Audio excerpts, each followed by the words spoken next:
Hello everyone and welcome to another episode of Diaspora Talks with Tosinger.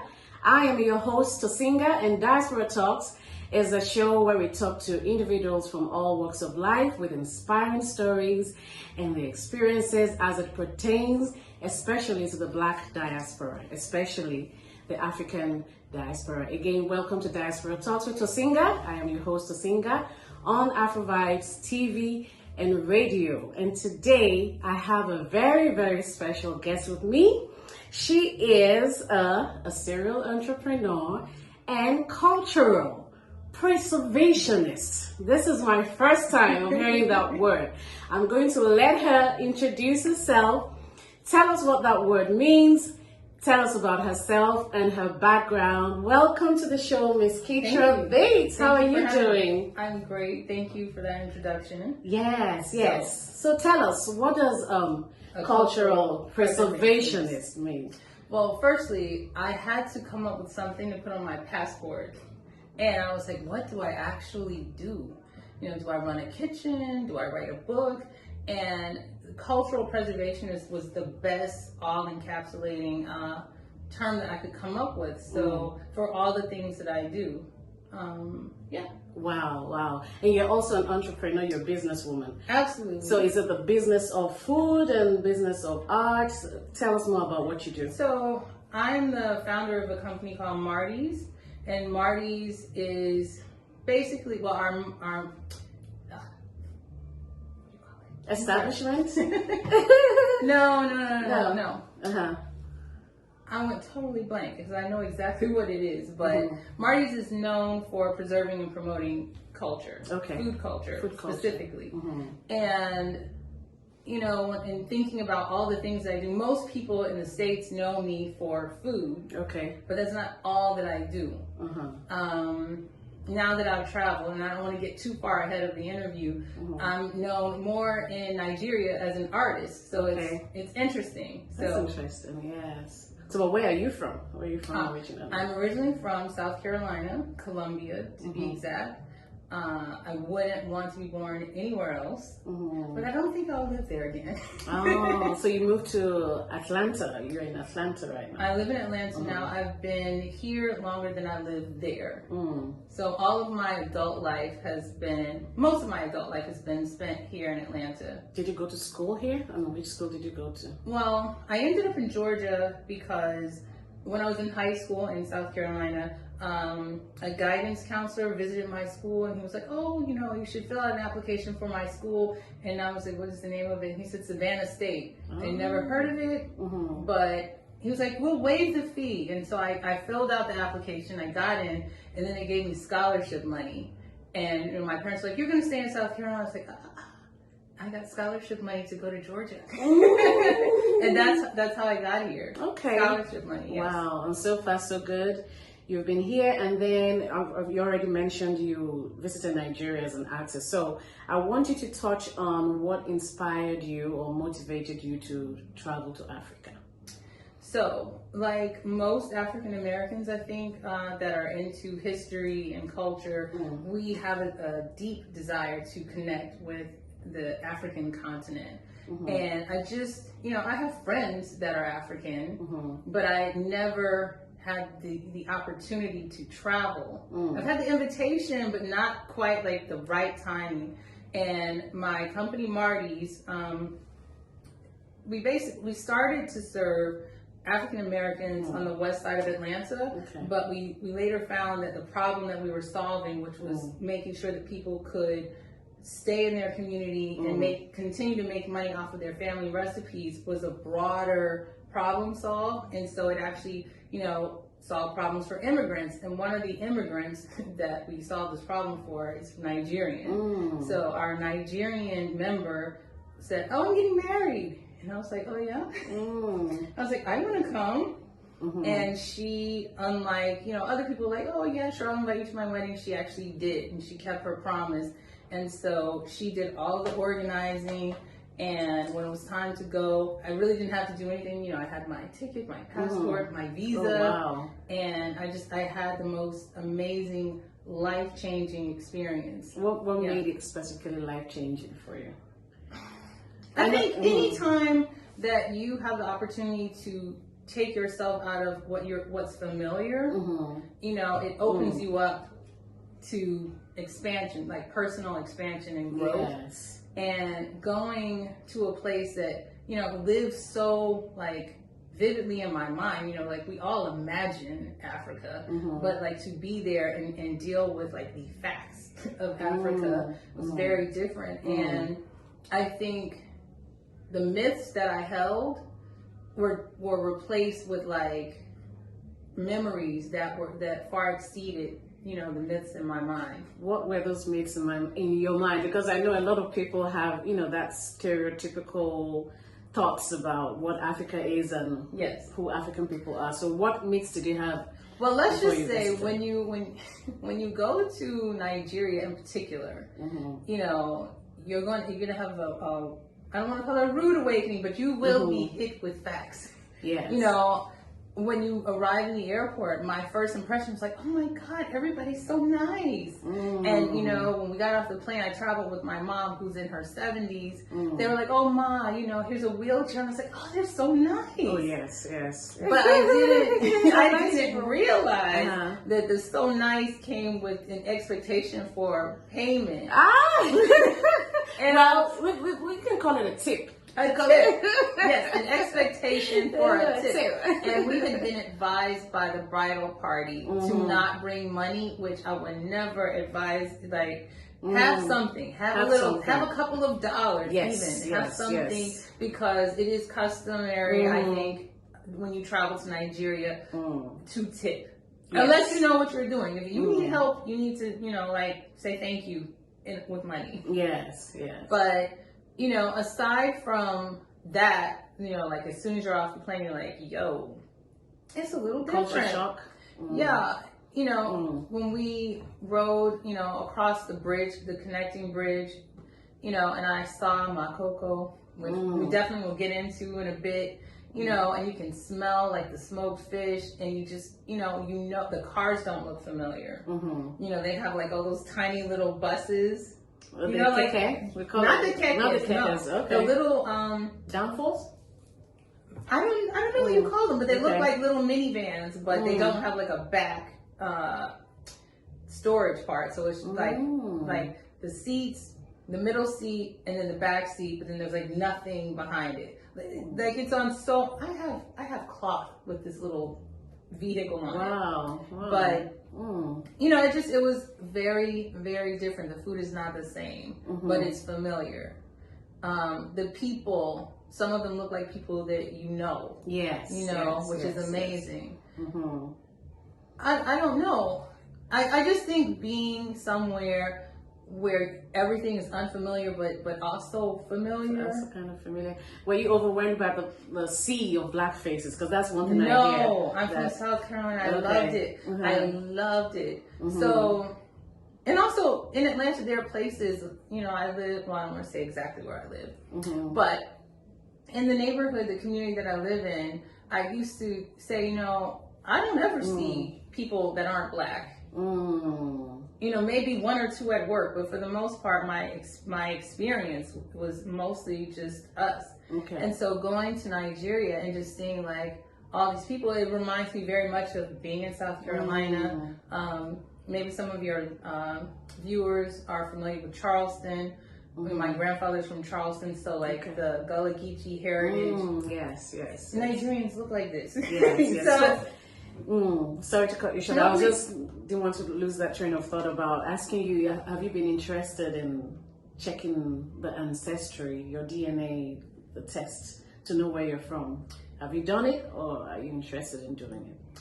I'm interested, but then, you know, you hear all the rumors of what they do with the information. So I'm like, should I do it? I actually was given a gift, and maybe the information's out there, but I think I don't need to know. I think growing up, I really was, I guess I'll say I was sort of jealous of other cultures because they could trace their roots back. I don't feel like that now. I mean, I don't know for sure if, yes, Nigeria is where my heritage, you know, starts. but I feel being there, I feel very much a part of the culture. So I think you felt that way because you visited. Because would you say it was after you came back that you didn't feel that way, or do you think your trip had anything to do with my that? trip definitely influenced my feeling of connection to Nigeria specifically. I have friends that are Somali, friends that are Eritrean, you know, but I never felt like that connection, like with the food, or I love it, don't get me wrong, please invite me. But being in Nigeria, just, you know, things like party rice or jollof rice. Where I'm from, we have what we call red rice, which is very similar to jollof. Yes. So, no, I mean, I'm telling you, seeing people that look like people I know walking around, and I'm like, is this where we're from? Maybe. So, from that experience, would you advise all the African Americans to know to at least once in their lifetime try and visit the African continent? I think every African American needs a passport, and I would encourage every African American to also, you know, seek some kind of citizenship, some kind of land ownership in Africa. Everybody else is. Everybody else is trying to figure out a way that they can have a piece of Africa when we are literally Africa walking around. So yes, we should, you know, reconnect physically to Africa. I am 100% for us going back and being a part of African independence. I love that. I love that. So I know there's been an influx of, you know, the immigration transition of Africans wanting to come to America, and we're now telling Americans to please go to Africa. So what would be your advice to an African who wants to come to America for the first time? Come visit. Because I think, again, when you come here and you see what it's like, it will give you a greater appreciation for where you're from. You know, sure, you know, you can look at just the money. You know, I've definitely spoke with younger people in Nigeria who were like, oh, you know, I could go to America and be a janitor and I could, you know, make this much money. And I'm like, sure, you could do that. But what would your quality of life be like if that's the case? In Nigeria, I remember when I made some friends while I was there, and I was doing like a video call with one younger man, you know, and he was like, Ma, you're washing dishes. I'm like, yes, I'm washing my dishes. And he was like, you don't have somebody who does that for you? And I'm like, in Nigeria, yes, this is a job that, you know, it's customary to have to employ people that work in your house. Middle class, upper class, yes. Yeah. But over here, like, we work hard in America. We work hard in America.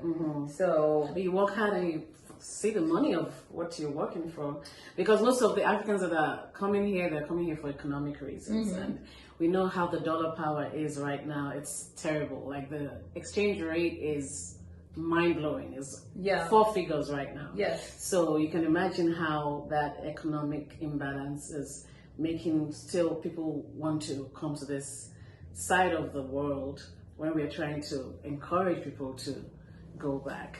I think Nigeria in economics is really a matter of infrastructure. I really do. You know, you don't have to match the dollar to increase your quality of life. You know, but I don't think most people are thinking of it that way. You know, I really don't. I'll stop there because I can go down the rabbit hole of that. Yes. Yeah. Thank you for that. Keitra Bates. We've been talking to Keitra, and we're going to take a short break. And when we come back, we'll continue. And we're going to touch on a very, very important and sensitive topic of neurodivergence when we do come back. So stay tuned and don't go anywhere. Welcome back to Diaspora Talks with Tosinger on Afro Vibes TV and radio. We have been talking to Keitra Bates, cultural preservationist, artist, and entrepreneur. And we mentioned that we're going to come back and talk about the topic of neurodivergence because on your Instagram profile, you put it there that you were recently diagnosed with autism. Yes. Tell us more about that. And because usually in talking about autism spectrum and all that, it's usually about kids being diagnosed early childhood, So how come you as an adult are just finding that out? I was hiding all this time, but I wasn't hiding very well. Honestly, I'm glad you asked about that, because a lot of people, grown-ups, are being diagnosed later in life because of their children. And I actually have a son who was diagnosed, and through his therapy, through his interventions, I eventually, was like, man, that kind of sounds like me. And I don't want to tell the whole long story, but basically I watched a show that features, neurodivergent, autistic grown-ups. And I kept watching this one character, and I'm like, why is she on this show? Like, I do that. Oh, wow. And then, she would do something else. I'm like, I do that too. She stands on furniture, so what? And then there was one episode where her boyfriend was not able to go out of their room but he couldn't verbalize what was going on, and she was just like, well, what's wrong? And then he just was like, not speaking to her, but she was like, is it the socks? And he was like, And I had that exact experience with my son when he was young and nonverbal, because I had been putting these socks on him, black socks, don't ask me why, and then when I tried to switch it up, then he was like kicking, like, no, get this off me, lady. And I was like, it's the socks. And so when I saw this on television with some grown people and a woman that I kept questioning, why is she on here? She's on here because she's like me. And so I eventually ended up, getting a therapist and taking 2 tests, and both tests were like, I think you might be more than quirky. So by just recognizing the signs that you saw in others, you saw them in yourself. Yes. Right. I mean, I always knew that there were things about me that were different, but I think, like so many African Americans in particular who are high functioning.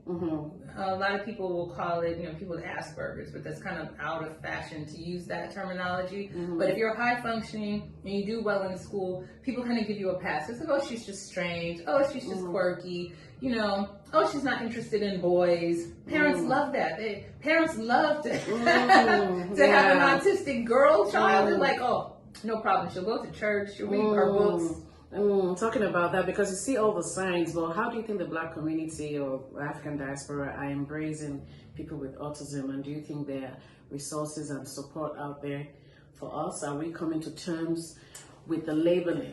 It is my prayer and mission, and this is majorly why I am willing to even talk about it, because I'm mostly a very private person, but I'm willing to be engaged in this way because I want people to be more aware that we are being born every day, and that if you give us the proper support, we can be very, very instrumental in changing the lives of all Africans in particular. I mean, the world, of course, but my parents did something that I don't think most parents would do. I was labeled academically a high achiever as a young person, and in South Carolina at the time, they would just pluck the smart kids and put them in a program. So now you got like 3 to 5 Black kids in a group of nothing but white kids, and we all are in class together, and those are the only kids we know. And yes, I can excel in that, but just like any other child, I'm looking for community. I want to connect, and as an autistic child, I'm really like, okay, let me emulate these people. This is what I do. But my parents were like, like, if we want our child to be connected to the Black community and know who she is and know who she belongs to, we have to pull her out of this program. And so my high school years, my parents put me back into the Black schools, and I was not happy. I was like, I want to be with my friends. But the truth is, if they hadn't done that, I don't think I would have like such a deep understanding of my connection to African Americans, Africans at all. And I'm really, really grateful to Yes. them for having done that. Yes, yes. And here you are today, excelling, achieving, and you be a form of a role model. This is my hope. Yes. Not so much that I don't want people to emulate me, but I want people to see the possibilities for their own lives and what I've been able to achieve. That I've set my mind to do. How do you think people can better support neurodivergent individuals, especially of African American descent, and in Africa, because I think we still have an issue with that, because I did actually special education as my bachelor's at the time. Yeah. Well, okay. But the funny thing is that we don't pay attention to that aspect of society. When we do special education, we are studying about how to teach the blind, the deaf. There's just one page on maybe autism, and then there'll be like hundreds of pages of. So and then you have this stigma, and parents are praying away whatever signs they're seeing about their autistic children. But we need to enlighten people about the possibilities and the services and the support and the resources that are out there. Well, I can say this. I've been to Nigeria now 3 times, and I'm going back in February for an artist retreat. But one of the times, the most recent times I went for GT Bank's autism conference. And it happens to be the largest convention for Black autistic people, just because it's in Nigeria and that's who lives there. Like there's nothing that compares to that in the States. And so it was really important for me to go and be a part of that. And that's actually where I met Remy, who's the Nigerian actor who also is autistic. So my goal in going there was to meet other autistic people that were professional, because sure, some people are very deep in the spectrum, and you can't help but know, like, okay, this person is different. But like I was saying before, if you are high functioning, you can go undetected. And I think that high functioning autistic people tend to have problem solving minds. And if you just think of like Elon Musk, Steve Jobs, Einstein, these are all people that are autistic, that belong to another group, and they are able to change the world, and we look at them and we use their products. I feel like with the right nurturing, the right support, we can have that same kind of innovation in our community that is very specifically, African centered, and African championing. Yes, I love that. So you mentioned that you're going back to Nigeria in February, and it's worthy of mention that it's for the legendary Bruce Onobrakwe's artist residency program. That's such a honor. And now that you're going back, we're just going to ask some icebreaker questions about your love for Africa and the things you specifically love about Africa. And so I'm going to ask you, first of all, let's start, since you have a food culinary background, what's your favorite African food or Nigerian food? You can be more specific if you want. Well, I'm on record for saying that I love puff puffs. Puff puff? Puff puff, yes. We call puff puff finger foods, small chops. Small chops. We call it small chops. I'm on record for that. I actually have a documentary that's Marty's Cultural Adventure that's coming out. And you will see me praising the puff puff. Oh, nice. Yes. Nice. Puff puff. Okay. So it's only Nigeria that you visited, so you don't have any other. Which other which other African country would you like to visit apart from Nigeria? I want to go to Nigeria. Oh, wow. I want to go to Ghana, of course. Yeah. There's some other places, but let's stay on Nigeria. On Nigeria. Oh my God. You must be Nigerian. There's no doubt about that. Okay, do you have a favorite African movie? So,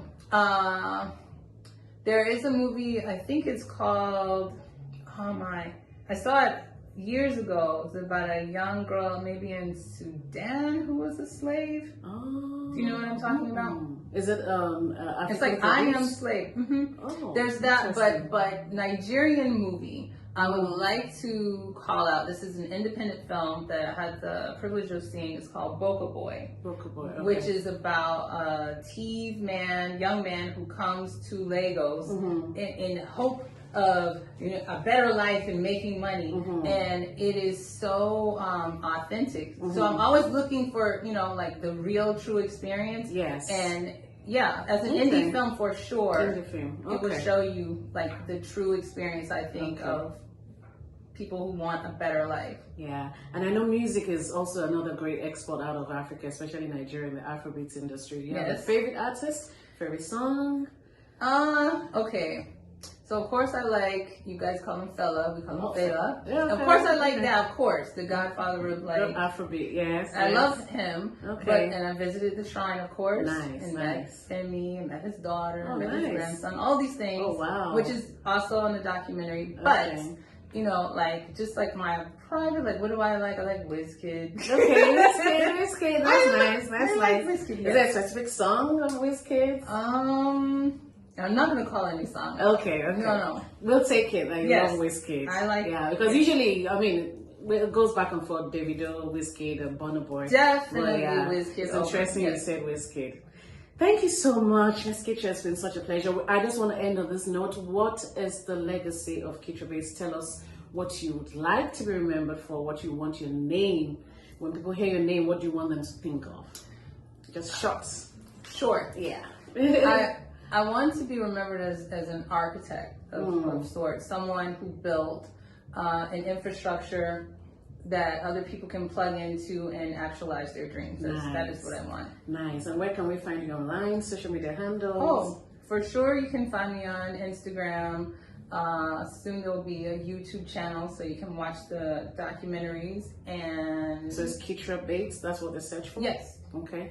And Auntie Keitra B is my artistic page. Okay. And Mardy's, MARDDYS.com. You can find articles on us. Yeah. Nice. It's been such a pleasure. Thank you so fast. Yes, it's been such a pleasure, and thank you so much for your time. Thank you for coming on the show. Thank you for the invitation. This is like I can check this off my list. Yes. I'm like, African TV. Thank you so much, Keitra. And you've been listening and enjoying the conversation with the lovely cultural preservationist, Keitra Bates, on Diaspora Talks with Tosinger. I am your host, Tosinger. We hope you had a good time, and we want you to join us another time, another episode on Afro Vibes TV and radio. I am your host, Tosinger. Remember that every diasporan has a story, and every story is valid. Stay well.